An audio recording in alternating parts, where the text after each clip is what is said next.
Then, 14 years later, I went up to Jerusalem with Barnabas, taking Titus along also. I went up because of a revelation,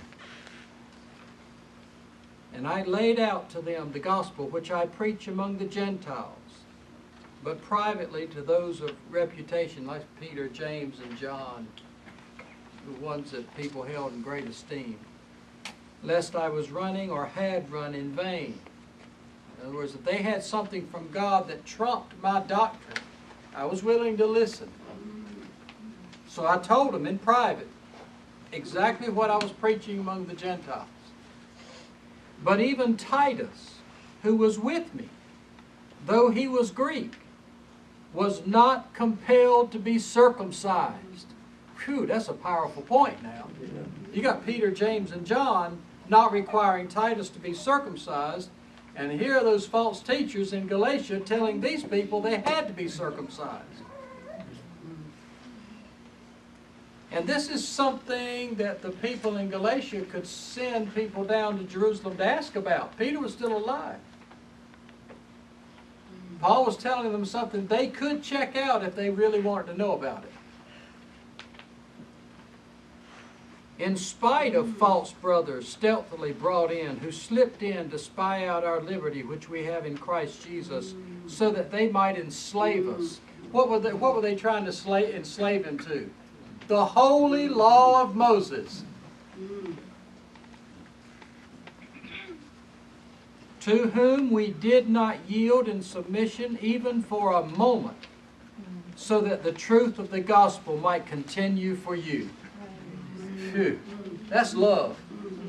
Thank God for the ones who did not compromise the truth so that it would continue for me. They had it from God and they spoke it. They testified. They loved it. Thank God I heard it. Somebody said it. No. God bless them forever.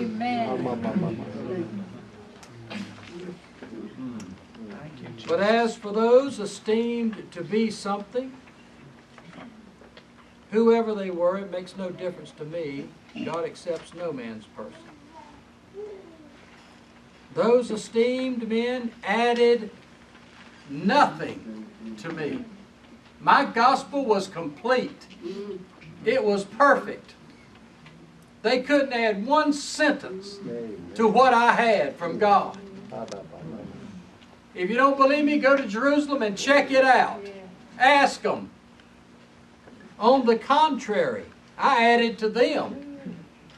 Once they saw that I had been entrusted with the gospel for the uncircumcised, just as Peter for the circumcised, for he who worked in Peter for the apostleship of the circumcised, the Jews, also worked in me for the Gentiles. And acknowledging the grace that was given to me. That was Paul's gift. Grace is gift, that same thing. And acknowledging, in other words, these apostles that your false teachers keep referring to, acknowledge the grace given to me. James, Cephas, that's Peter, and John, who were esteemed as pillars, gave right hands of fellowship to me and to Barnabas, that we should go to the Gentiles, but they to the circumcision. Go check it out in Jerusalem. See if it's not true.